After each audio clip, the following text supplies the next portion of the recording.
Good morning, good morning, good morning. Welcome to your program agenda here on Cignal TV channels 8 and 250. Thank you for being Cignal TV subscribers and of course for watching One News. Maraming salamat pa rin palagi dun sa mga nanonood sa atin via Facebook and YouTube and the Cignal Play app. It's a Friday, December 22, 2023, and I am thankful. I feel so much better, cleared na to travel. Pwede nang lumabas ng bahay. Our COVID quarantine is finished, and we are no longer suffering any symptoms or indicators. But nonetheless, we should all be going back to wearing face mask, especially those of you who are going to do your last minute shopping, okay? Kasi maliban sa matraffic, the forecast for today, Carmageddon, okay? Everyone is saying, unless you really need to go out, unless you really need to take a car or to take your motorcycle, please limit it to the time necessary for you to do your trip or to get around town. Otherwise, wag na po kayong dumagdag. Do not add to the pandemonium, the Carmageddon that is predicted to happen today. In fact, in the news yesterday, a fake presidential executive order floated, saying that today will be a half-day holiday. Hindi raw po totoo yun. Maraming napaso. Baka may matanggal pa sa trabaho. So, please be careful because evidently, people are already on exodus mode. So, yun, be careful po tayo. Let's now move on to the program. As you all know, and I have been repeatedly saying to all of you, kasi ayoko namang masabi niyang biglang nawala na parang bula, okay? Your beloved program agenda will no longer be airing after December 29. So today is Friday 22. After this, our remaining episodes will be on Christmas Day. And then the 26, 27, 28, 29. 29, finish or not finish, pass our papers na kami. And so for the remainder of our programs, we have decided to continue living out what we have always believed in here on Agenda. Expression of gratitude.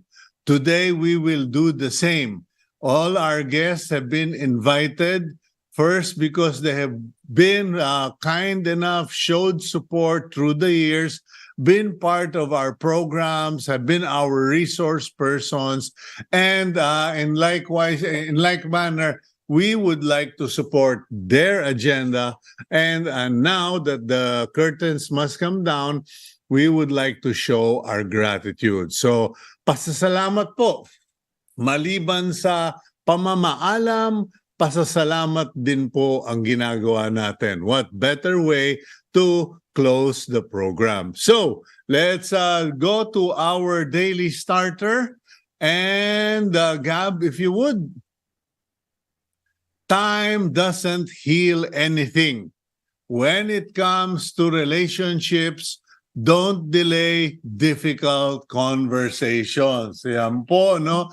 Kasi tayong mga Pilipino, likas na iwas. Okay? Okay yun, ha? You can quote me on that. Likas sa iwas. Likas umiwas. Okay? Because we don't like confrontation. It's Asian in us. But there are situations and problems where you don't delay difficult conversation. Huwag nyo lang pahabain, patagalin. Kumbaga, I remember a scene where, they were all kicking the bucket around or passing the buck, as you would say. How, when, who will tell the bad news to a patient. And the patient said, mamamatay din naman ako. Alam ko na yun eh. Hindi ko maalaman kung bakit nagpapasahan pa kayo kung sino magsasabi.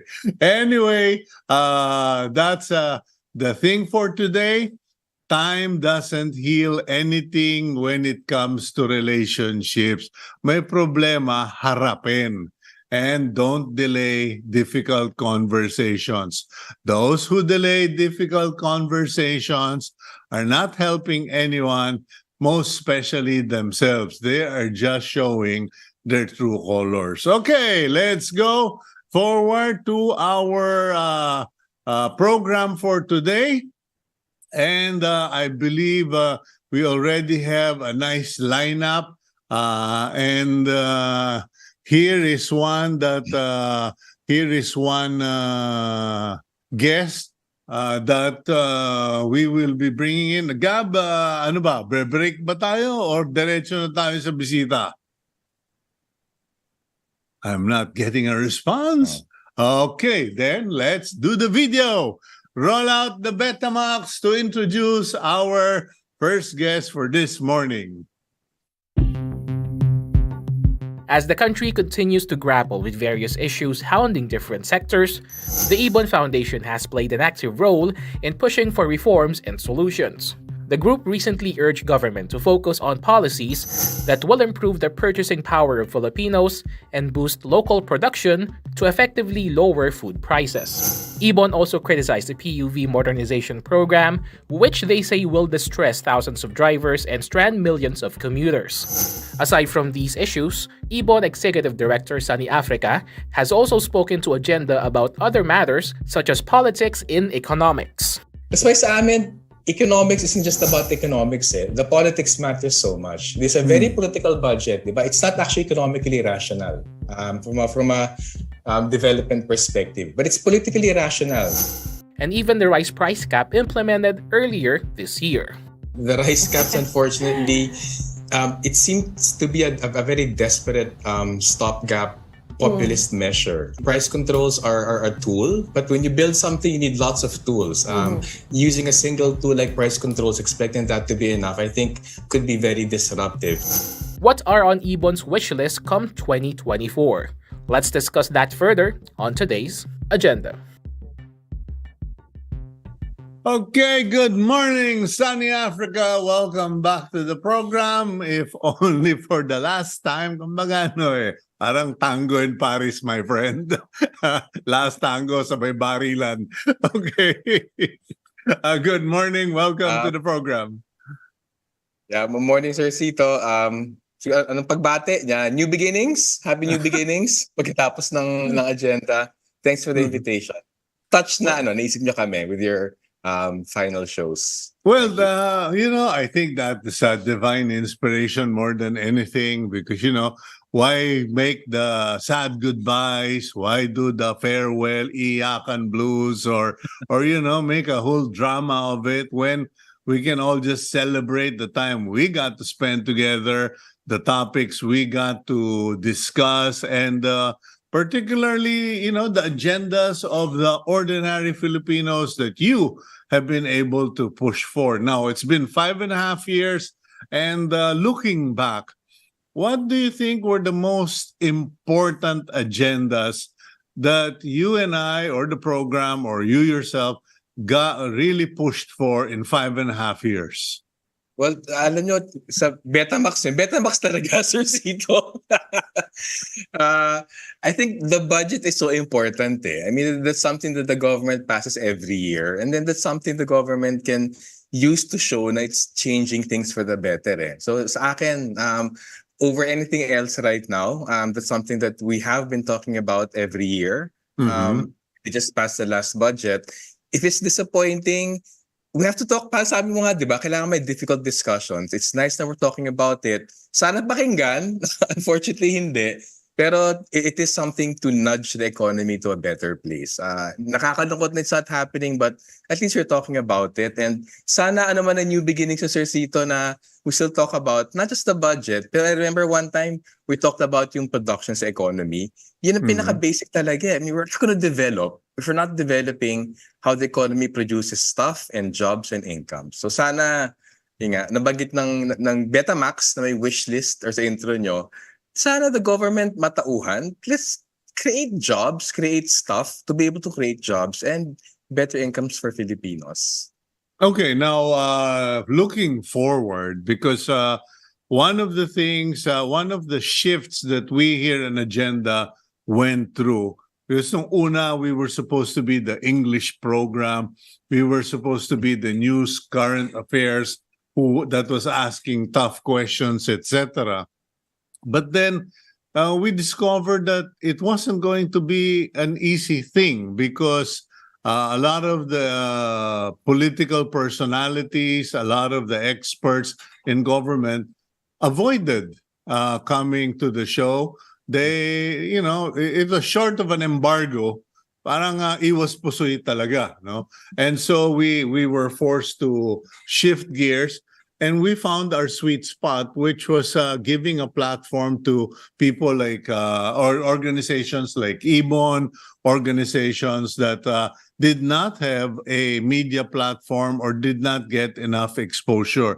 But looking forward, do you see your options shrinking, diminishing in terms of media platforms? Kasi parang, I was thinking about that in the last week. Paano na yung mga kasama natin or mga organizations that do good for people who are not sexy, who are not exciting to listen or interview because of serious matters?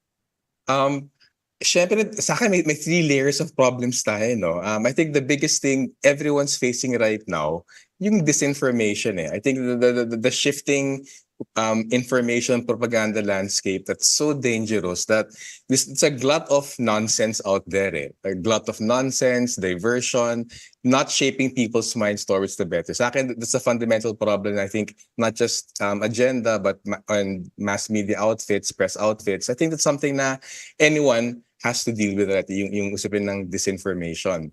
Yung second problem, of course, yung sa specific to that, yung mass media. I mean, it was so important before, not to be elitist, diba?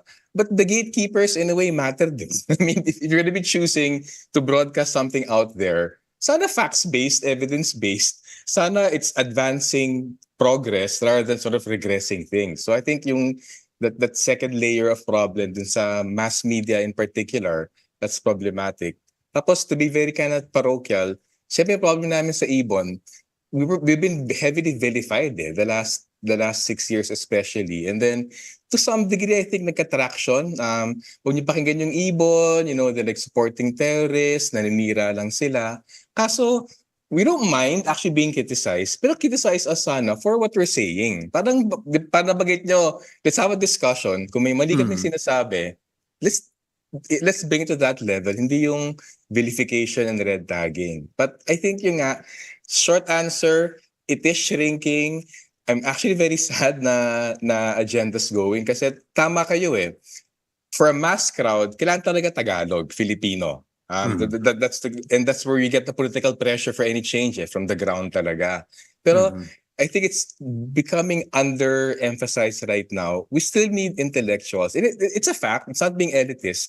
Marami sa intellectuals natin and our policymakers, yung discourse nila is in English eh. And I think yung pagkawala ng agenda, if it's going to take away that aspect na that platform to reach out to intellectuals who think in English, who despite hindi sila masa, they're influential kasi they make the decisions. I think that's actually very sad eh. So sana nga sa bagong taon, bagong platform, kasi otherwise it's so sad if we let the intellectuals thinking to be shaped by basically kind of reactionary retrogressive thinking eh. So sana may pongpa for that in the coming years kasi we have to keep how people think about things. You're a lot younger than I am, Sonny. And, thank you, Sir Cito. No, but here's the thing. I think you're more malleable. You're more open to information and learning than I am. So I would imagine that, hey, then you can come up with your own platform. You can. There's the internet, as everyone always says. Oh, you can be a blogger. You can have a channel, etc. Does that thing help the public interest? Does that option really work? Or is the general population, as you referred to intellect earlier, and people might hate me for saying this, but, a lot of people have dumbed down Oo. the intelligence level, the discussion, the level of discussion has gone Mm. down. Parang basics na lang, kumita. Sabi nga nung isang economist sa Ateneo, it's become an okay society. Okay naman ako, may trabaho ko, okay lang. Pero ako feeling ko talaga, people react naman to what's in front of them eh. So sa akin, ayoko isipin na it's the people dumbing themselves down. It's actually a question of where do they have, what options do they have to smart up? Kasi doon ang special role ng media eh. And doon I think yung irresponsibility ng social media. If the information environment isn't created, na people have long-form interviews and documentaries, if people don't get media outfits acting responsibly, kung puro SMN na lang lumalabas doon, think yung people, they need to be given that media information environment where they can smarten up. So sa akin, yung problema ko sometimes with the discourse of dumbing down, parang kasalanan pa ng mga tao na they're thinking in that particular way. But yun nga, may special responsibility, media outfits, to produce good stuff, di ba? I mean, you don't have to take a position on every issue, but at least get a discussion going. And unfortunately, a lot of media outfits, naging complicit sila to dumbing down because they're, di ba, you're shortening the mga segments sa news. Naurong to late night. Yung mga long-form documentaries, napapa-late night siya or kina-cancel entirely. Ang pinaparaming yung mass entertainment. Kasi even yung kind of news, it's very parochial, medyo sensational news, di ba? I forgot my term sa media, but yung mga patayan, ganyan. So sa akin, I think media is accountable for that then. I mean, they'll always say may commercial interest, kaya kailangan na gawin yan. Pero hindi, may special responsibility ang mass media to actually produce a good content so people smarten up. Pero ang problem ko, actually, bigger problem, syempre social media. Parang social media has given way to dumbing down talaga eh. Yun yung nag-create ng dumbing down because the way the algorithms work, the way it's all about the numbers, pandering to the lowest common denominator, kailangan na regulation ng social media. But I know a lot of European countries are trying to do that, Germany and France in particular, but nahirapan sila eh. But I think that's another part in sa dumbing down. Hindi na create environment for people to smarten up. I don't want to blame the people kasi for the time na people were concerned about smartening up, aayon sila eh. They adapt to that eh. Maybe not everyone, may kanya-kanyang timpla naman, pero may mga umaangat naman ng kanilang pag-iisip, ng panlasa nila, that they want something more substantive. What about you were talking about responsibility. I only recently started watching YouTube for just to get information, not to get entertainment. But speaking of algorithms and content, it struck me that one particular news group broadcast, every time I open the YouTube, every so many clips, it was about killing, rape, murder, etc. And I was saying, who's going to hold these people accountable? Parang puro na lang ganito ang binobroadcast. Why does IBON not or your associates in the community ever call the media to task about content? Well, IBON per se, we're not a media outfit eh. So hindi namin, we're there as sometimes a resource person, and syempre we're voracious consumers ng media, pero we're not kumbaga we're not direct stakeholders sa industry, so we're not so familiar with it eh. So para sa amin as IBON, ako personally, may hirapan ako to engage at that level. Like, we can comment like we did a few seconds ago. We can comment about what we observe. We can comment then sa mga kilala namin, malalapit na media contacts. But as an institution, hindi kami familiar eh. Parang hirap magsalita about something that you're not immersed in eh. So natutuwa ko rin bawa dun sa CMFR, di ba? Yung Center for Yeah. Film Responsibility. Nakatuwa sila kasi they're on top of things eh. Because they're also direct stakeholders, they're academics. Nakapag-comment sila. Pero syempre, yung nakakusap namin sa media, they're very candid. Eh kung mag-drift kami dyan, parang may, in a way, may free rider problem eh, in the opposite. Na kung if you try to go against the current, nawawalan sila ng audience. At ang argument nila palagi, kung wala kayo ba ng audience, hindi kayo mag-survive. So parang nag-abandon na dun sa lowest. Pero I think yung nga yung question dun yung, it's not self-regulation. I suppose self-regulation na rin. Parang kung yakapin mo responsibility, all the major media outfits, you talk to each other, o lahat tayo, may gantong amount of serious content tayo. Yung mga patayan, actually, it's not news, it's entertainment lang, di ba? In a very morbid, macabre way eh. So sana nga, may ganun sense of responsibility yung mass media outlets. Hindi lang negosyo. At yun nga, we know how, we're coming from a leftist perspective, we know how compelling commercial interests are, we know how compelling the profit motive is, we know how it can be used to justify the worst excesses.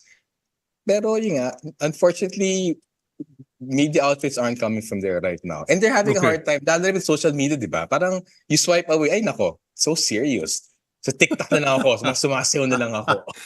Okay. Anyway, so it's been a good 5.5 years for us. We've survived COVID. Galing nyo, Sir Cito. You know, we've done. The team is really great. We've survived so many challenges, quarantine, Zoom, etc. But how about IBON? We're down to our last minute. What's your forecast for IBON? Are you guys still going to be around for long, or are you also thinking of taking the flight to Boracay? We're not. We've been around for 45 years. IBON has survived the Marcos dictatorship, has survived Duterte, populist authoritarianism. Sa amin, as long as there are people who need analysis about the economy, that's what matters to them the most, mga usaping bituka. As long as there's a need to sort of promote understanding, the economy is not something for the Department of Finance, economic things. It's not for these nerds in the distance. As long as may need for people to understand the economy is about them, the economy should serve them, not the interests of a few, IBON's always going to be there. Kahit wala kaming budget, we're going to keep at it talaga. It's kumbaga apostolate na namin yan, hindi namin isusuko yung laban na yan. We have to keep raising the level of, we have to keep contribution namin yan, kumbaga to smartening up yung people. And we're very happy that the communities we reach out to directly, the organized groups ng workers, farmers, jeepney drivers, ngayon lang, a few minutes ago, nag-reach out sa amin. As long as may ganyang demand, we're going to sort of keep up with it and hopefully raise the level of policy discourse in the country. Well, thank you for all the work you've been doing, as you said, in the last 45 years. Thank you very much for being part of the Agenda family, for making such substantial, informative contribution to the viewers, and of course, for helping us understand what is vital to the bituka, as you put it. And we pray that you continue to gain support, continue to be respected, retain your integrity, your independence and fearlessness. And of course, we pray that God would bless you, Sonny, and also bless all of the members or staff of IBON. And I wish all of you a Merry, Merry Christmas, my friend. Thank you for being with us. Thank you very much. Happy new beginnings. Bold new year to everyone. Thanks, Sir Cito. Okay, that's our friend Sonny Africa, Executive Director of the IBON Foundation. And we will go for a quick break. When we return, we do our continuing series of pasasalamat and pamamaalam here on Agenda.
has been an up and down year for the Philippine economy. As 2024 approaches, how can the country bounce back even further? Through the years, Ateneo de Manila University Professor Leonardo Lanzona has become one of Agenda's resource persons on all things economy. Earlier this year, he stipulated that the private sector must be at the forefront of activity. You cannot let just the government, do all the spending and do everything. But you have to make sure that the private sector participates in the economic process. Lanzona also called for structural transformation when it comes to the Philippine economy. But still, we cannot ignore the fact that there's a need to improve the structure. We need to have a structural transformation if we want the growth to be permanent. And that seems to be the only way. What else should be done to boost economic growth for 2024? Let's find out on today's agenda. Okay, let's also not forget to mention that Professor Butch has a postdoctoral studies at Yale University and is the former chair of Ateneo Economics Department. Professor Butch Lanzona, welcome back. Thank you, Cito. Thank you for having me again. Okay, looking back, it's for us, it's 5.5 years. And thanks to guys like you, thanks to the professors and the experts, Agenda also took the form of like a open lecture. Meaning, imbitahin kita. O sige, Prof. Butch, ikaw na mag-lecture tungkol sa inflation. Ikaw na mag-lecture. Di ba? Yeah, I remember that you told me na treat this as if it's like your class. Yeah. Did you find that intimidating, or was that fun? To be in front of a camera, knowing you're watched nationwide, and you're going to be talking about economic theories. Initially, I was intimidated because I wasn't quite used to it. It's a good thing you kept inviting me, so I've gotten more used and I guess more experience. In, talking in front of the camera. Yeah, but you remain to be very shy and ill at ease. But the minute you start talking about economics and facts and figures, biglang lumalabas yung kabilang personality mo, para kang Hulk eh. Okay, so Professor Butch, how do you see the year end and the new year coming? Are we all in for a rough ride, as some people think, because of El Nino, because of China? I mean, the news, especially right now, it's things are beginning to become very real, with China warning the Philippines on sea tension. Mag-ingat kayo. Yeah, actually, I don't like to be a bearer of bad news, no? Pero for this year, there seems to be a consensus that we're not going to meet our targets. No? The government expects that there will be a 6% growth rate. But the ideas, I think most of the institutions doing projections, including the multilateral agencies, they think that the Philippines will be lower, a little bit lower than the lower end of the government's projection. And then for 2024, there will be more challenges. So while some agencies are saying that it's around 6%, it's still at the lower end of government projections. In fact, some private institutions are saying it might even get lower, no? Maybe around 4.5% growth rate, because of the challenges in the global economy. There's a global economic slowdown, and also the El Nino phenomenon is going to hit us very hard next year. And I think that's something that we need to prepare. The government cannot just say, we're doing the most that we can. Certain things cannot be controlled, but we can control what we can do. But that's not enough. Kasi, di ba, one of their goals is to reach for the Philippines to become an upper middle income country by 2025. And if you're getting growth rates like 5%, 6%, that might not be enough. And we've been, languishing as a lower income country for more than 40 years. The other countries, it only took maybe 10 years to reach yung upper middle income, to become an upper middle income country. Mhm. So, there's really something wrong with our structure. And we cannot just be content with having, we're saying that, well, it's a lower growth rate, but it's the highest in Southeast Asia. But that's not enough. If Okay. the objective is to be an upper income middle country, 5% is not going to be, or 5.76% will not be sufficient. Okay, Professor, I don't know if I'm asking the right person or if I'm asking the right question. Okay, because this is economic but also political. Yeah. We have a situation in the West Philippine Sea. China is being very aggressive. The Mm. Philippines has been inviting, accommodating the United States to put up their forward positions here in the Philippines. And so there's this argument. Does it help or does it make things worse? I've heard people say, the reason why investors are not coming to the Philippines, it's because we picked a fight with China and they don't want to put their money in a place that could blow up anytime into a war or a serious conflict. So it scares away investors. The other side of the coin, they say, no, it's good for stability. The U.S. is in your backyard. They're there to cover you. And I have to tell them, remember Ukraine, etc. So anyway, what's your analysis of this situation? Bad because we pick a fight, or we're in this situation with China. Good because we're with America. What is it?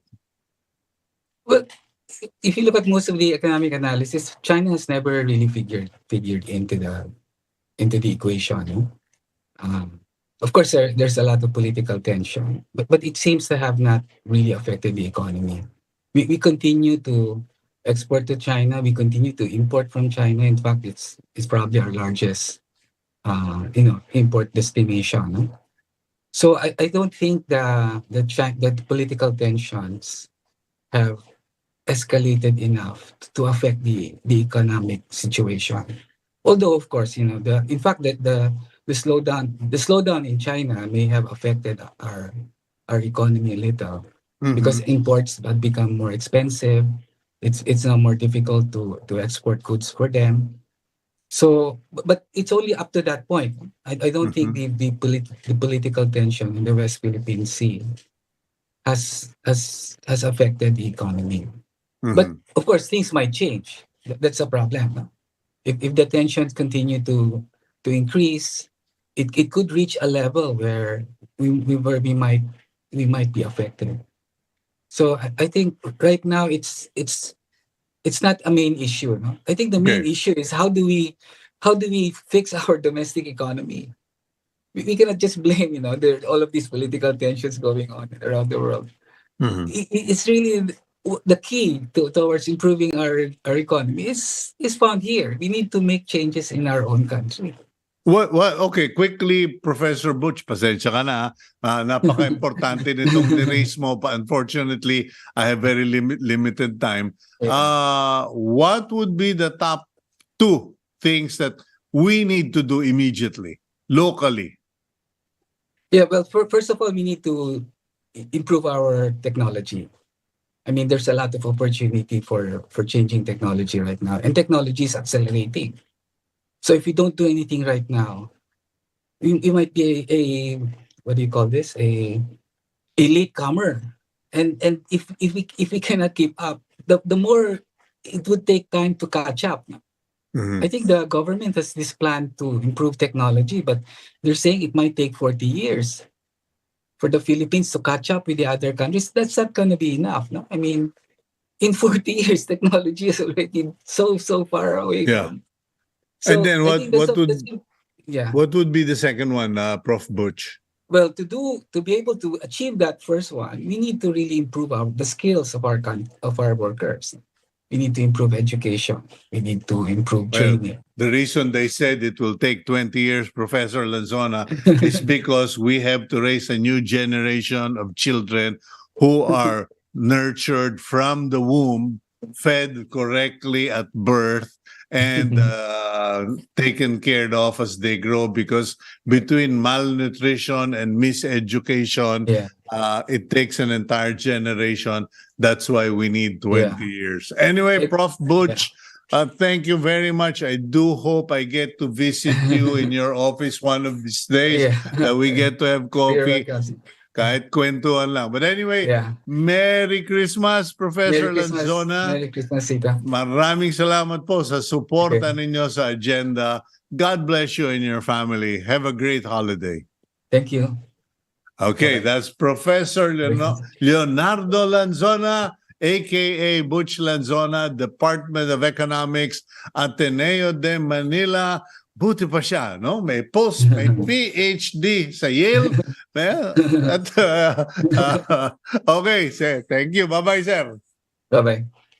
Okay, we go for a quick break, and when we return, medyo pagaanin naman natin ang kwentuhan natin with one of our friends, a long-time supporter of Agenda. Gab, all yours.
When you hear a thick Batangueño accent on TV, you already know it's beloved veteran actor Leo Martinez. But aside from his signature accent and roles, Leo has worn many hats at this stage of his career. In his frequent stints here on Agenda, Leo shared the importance of volunteerism and being politically vocal. Kagaya ngayon ang nangyayari dito sa Lenny campaign, mga volunteers, mga nagsama-sama yung mga hindi naman magkakakilala dati yung mga youth sa ganung town, pero nagsama-sama sila after the election. Magsama-sama tayo to create things beautiful and good for our country. The veteran actor has also been pushing Filipinos to further appreciate the Filipino culture, identity, and spirit. Ang suggestion ko lang naman palipas oras. Wala rin lang tayong magawa. Kanya ako nagsuggest ng palipas oras na ang sabi ko, gawin na natin ang palipas oras natin ay ang pag-usapan natin ay yung maganda, yung kultura natin. For Martinez, one way to strengthen culture appreciation is through films. Earlier this year, the former Director General of the Film Academy of the Philippines launched a program aiming to make filmmaking accessible to everyone. Nagturo nga kami ng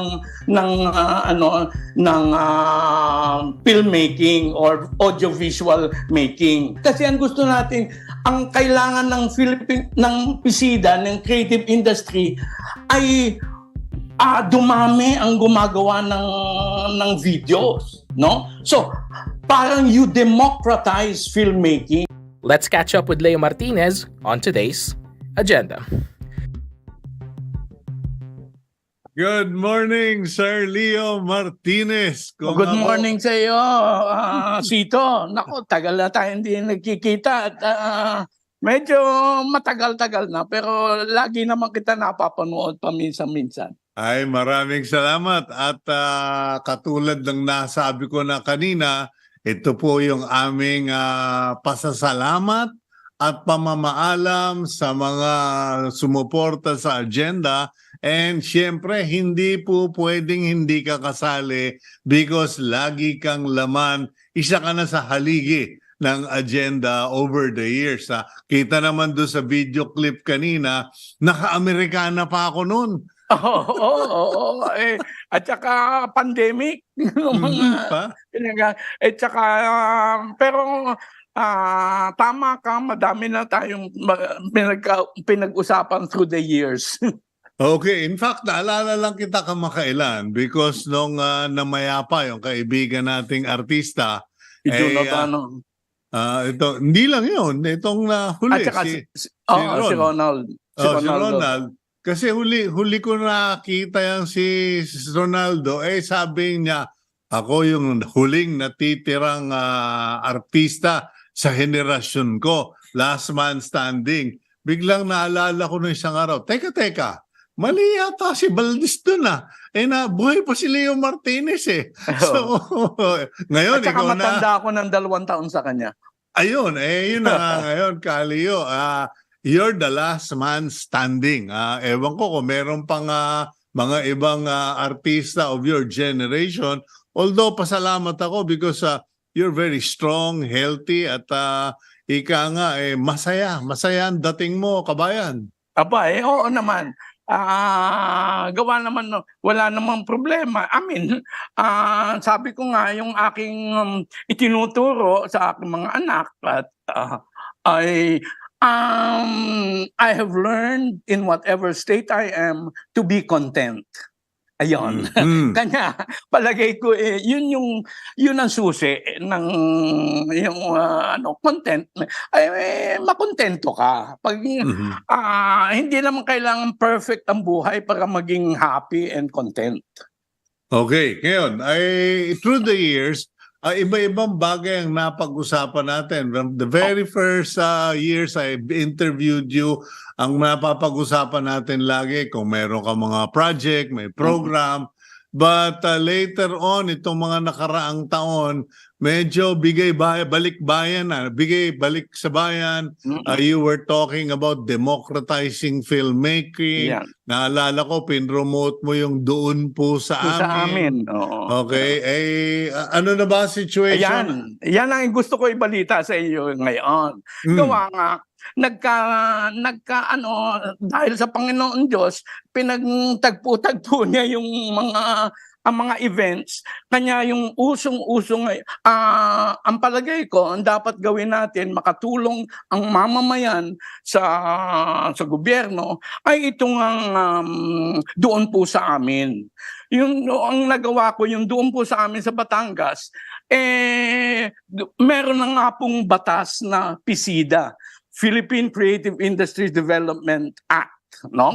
So, i-encourage natin yung creativity natin at saka ang pag-uusapan natin dapat ngayon ang content materials. Sabi ko nga, Cito, ako'y pinanganak matagal na ako pinanganak. Ang unang idol ko after magsaysay ay si Kennedy. Si Kennedy, ang sabi niya, ask not what the country can do for you, ask what you can do for the country. Ito ang naisipan ko, baka pwede tayong, so ang sabi ko nga, what can we do for our country? Ang mamatay ng dahil sa iya? Wag naman. Wag naman. Kayo na lang. Kayo na lang. Wag naman. Meron naman tayong creative industry law na ngayon, no? At saka meron din tayong Beijing Treaty on Audiovisual Performances. So, with those two, tapos meron pa recently, August 2023 lang, ngayong taong ito, ipinasa na rin yung cultural mapping law ni Legarda, ni Loren. So, pag pinagsama-sama mo yung batas, yung tatlong batas na yan, ay anong-ano na tayo, hinug na tayo for a creative industry development, no? Ang sabi ko nga, ang gawin natin ay gumawa, o hindi kailangan mamatay ng dahil sa bayan. Magtulong-tulong tayo to create a creative industry para magkaroon tayo ng creative economy. Okay. Ang hinahanap ngayon ay content materials. So sabi ko, baguhin natin ang culture of negativity ng social media, gawin natin positive. Paano natin gagawin positive? Aba, ay di ang pag-usapan natin, imbis na yung mga pinagkakatalunan natin, ay yung maganda, mabuti at marangal dito sa ating bayan. Yun ang ipalit natin diyan sa mga bashing at saka sa mga insulto. Bullying. Bullying diyan sa social media. Sa ganon, so ano yung mga pwede nating positive na ipalit? Ano ba ang pinagmamalaki mo sa lugar mo? Sa lahat ng ating probinsya, iyon ang iano natin. Paano natin gagawin? Abay, audiovisual. Ano ba ang pinaka-effective way to communicate? Ay, audiovisual.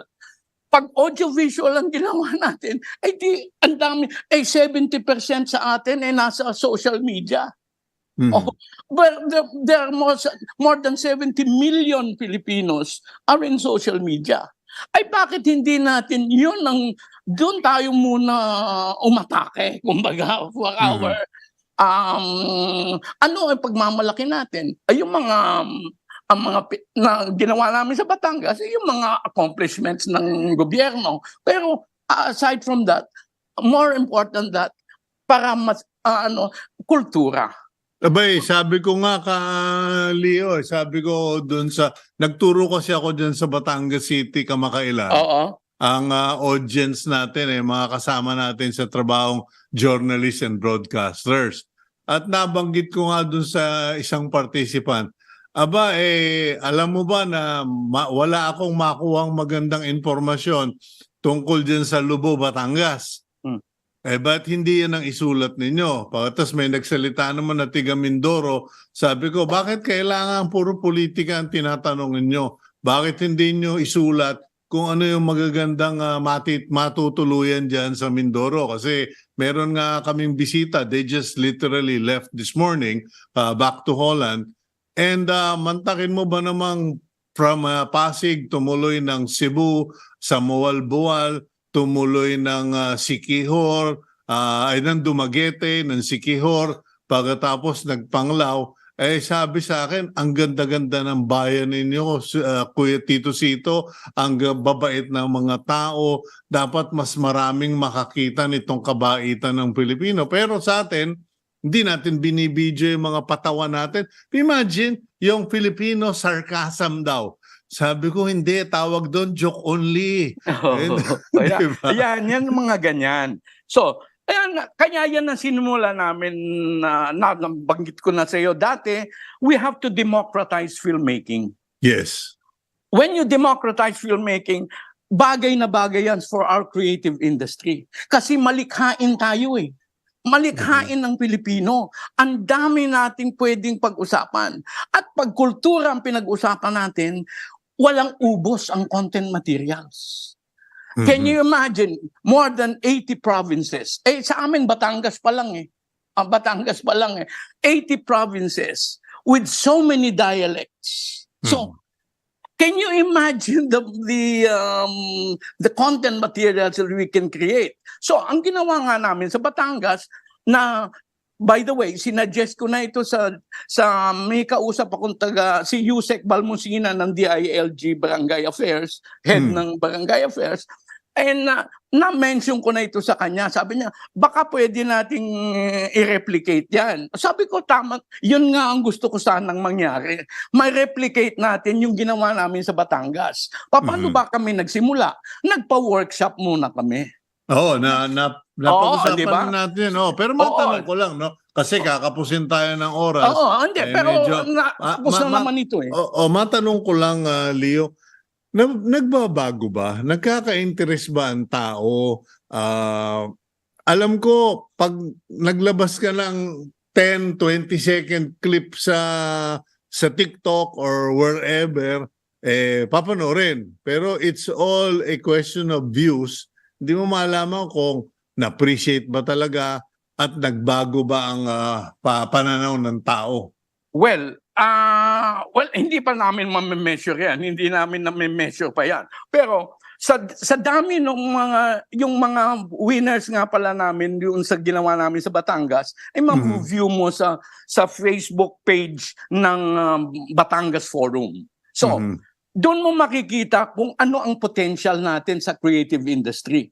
These are only mga 2 to 5 minute short videos. Ang sabi kasi nga ang pinag-uusapan natin ngayon content material eh. Gusto natin mag-create ng creative industry. So kailangan madami tayong gumagawa.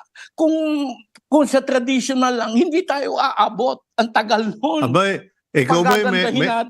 nakaschedule ka na bang panibagong seminar na pwede naming attendan? Oo, hindi. Kanya nga, pinaano ko muna sa DILG. Baka doon natin gusto nila i-ano ko dito sa Barangay Holy Spirit para barangay tayo magsimula nitong idea na ito para kumalat ng kumalat. Pag ang barangay ay nakagawa ng mga videos, ang laki ng potential ng Pilipinas. Aba, isang damukal ng senior citizens na walang magawa sa bahay. Exactly. Even the out of youth. At saka hindi ka na kailangan umalis ng bahay. Out of youth, ha? Hindi out of school, ha? Out of school youth. Out of youth. Yun mga matatanda sinabi mo, out of youth na yun. Yeah. Out of school, pwede rin. ay di, sa dami nating, at saka work from home pa lahat.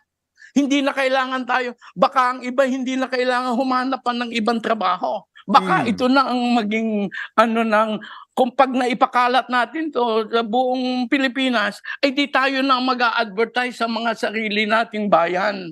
Yun ang mangyayari. So imbis na magbayad tayo ng mga consultants from abroad, ay bakit tayo abroad? Ay di yung atin, yung kultura natin ang pag-uusapan natin. Yun ang gawa natin ng mga videos at pag lahat tayo, pag yung mga 2% na lang ng 70% na ay madami-dami na yon. Dahil 2% of 110 of 70 million. Oo, edi madami na yon. Okay, mga ibang bagay naman. Ano bang mga balakin mo? Because, ayun na nga, dalawa na lang gusto kong gawin sa buhay ko. 78 na ako, ano pa ba naman ang ko. So, I am on my PhD now. Hindi kurso. Preparing for happy death na ako ngayon. Seryoso ka ba? Ha? Seryoso ka? Oo. Ay, ilan pa ba taon naman ako? Ilan pa ba naman taon? 3? 5? Ano bang gagawin mo? So, dalawa na lang ang gusto kong gawin. Itong DPSA, para ikalat ang DPSA, at saka magturo ng no acting please. Yun na lang ang gagawin ko. At tama na yun. Pagkatapos ko nitong aking teleserye, magko-concentrate na ako doon po sa amin at saka dito sa no acting please workshop. Alam mo, yung no acting please workshop mo, I think marami sa aming may interest dyan. Kasi maraming Pilipinong sabi mo nga hidden ang talent at napipilitang itago. Pero baka pag naturuan mo, because I honestly believe if Koreans can be good at what they do in entertainment, we can be better. We are better. Mas matagal na tayo sa racket na ere. Lahat ng style at lahat ng genre at lingwahe, kayang-kaya, mas kaya natin. Kanya nga, sinasabi ko, Cito, yung makakatulong din. Kanya gusto ko magbigay ng no acting please workshop. Gusto ko maingganyo yung mga vloggers. No? Dahil nga may batas na tayo, Beijing Treaty on Audiovisual Performances. Kailangan may remuneration yon. If you research that treaty, tayo naman, 2012 pa yan sa buong mundo. Tayo, hindi tayo marunong ng mga ganyan. hindi tayo nakakaintindi. It was only ratified by our Senate in 2020 ata eh. But I'm not so sure. But only recently natin na ano. Ngayon, yung sinasabi ng Beijing Treaty on audiovisual performances, every time it is replayed, you will receive money. Nako po, Oh, basahin mo. Mamamonetize yan. Kanya nga, please, basahin natin yung PICIDA, Philippine Creative Industries Development Act, na lapsed into law in July 2022. That's how we are so wapakels sa kultura at saka sa creativity. Pero ngayon, sinasabi ko, yan ang puntahan natin, diyan tayo magaling. Ang creative tayo, malikhain tayong mga Pilipino. Okay. So baka ito yung bagay sa atin, gumawa tayo ng magagandang videos, ano gang mabuti, marangal, maganda sa ating bayan, at yun ang ipagmalaki natin sa ibang tao. Ang susunod na yung Cineweek, gusto ko lumawak, yung grade 11 and 12, wala rin daw silang ginagawa dyan sa K-12 na yan, ay turuan natin gumawa ng videos. Ang gusto kong gawin nilang videos, interpret ay salawikain. Kasi sa salawikain, itinuro ng ating mga ninuno ang ating values, good manners, and right conduct. Matagal na itinuro ng ninuno natin. Nako po, ang problema, mas meron pang good manners and right conduct yung out of school kesa doon sa ibang mga out of youth. In case you are a latecomer to the show today, out of youth is in reference to old people. Kami. Who, tayo. So, ipaano mo na yon? Ipa-register mo na sa IP yon, Kuya Leo, na intellectual property mo out of youth. Out of youth. Oo, Okay. so yun na nga. Ganun So, lang ang gusto ko. Dalawang project, magtulungan tayo sana.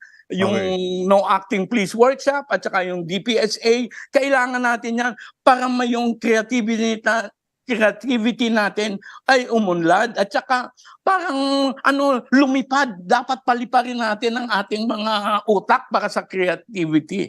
Okay, well, Kaleo, I have to say goodbye. Ika nga nila, dito magtatapos ang ating umpukan sa agenda. And I would like to thank you. Maraming salamat, Sir Leo Martinez, because you are one of those who always made time for agenda. You unselfishly shared your vision, your talent, your passion to our viewers and the people watching. And syempre, kayo ay matagal nang nag-uukol ng iyong talento sa Pilipinas. So God bless you. And I believe you will have much more healthier, longer years ahead of you. And magkape tayo sa Batangas. Oo ba? Ito'y naitabi na. Sinsay muna kayo din makapagkape. Yeah. Okay. Thank you very much. Leo. God bless you. Ayan po, Sir Leo Martinez, more than an actor, he is a patriot, and let's appreciate men and other people like him. Okay, let's do our closing blessing for this week. Gab, if you would. From the book of Psalms, chapter 91, verses 9 to 10, if you say, the Lord is my refuge, and you make the Most High your dwelling, no harm will overtake you, no disaster will come near your tent. That's it for the week. And remember, I've already told you that Agenda will be airing its last week of content next week, from Christmas all the way to December 29. And we want to thank all of you, greet all of you, Merry Christmas. We do hope you enjoy the weekend and the Christmas day. Please wear your mask whenever possible. If you are not feeling well, please let everyone know. And okay, if you're traveling, don't drink and drive. and bring a lot of patience and maybe some praise music on board so that whatever the situation, you are constantly reminder your passenger is the Lord God and the Lord Jesus Christ. Bless you. Thank you.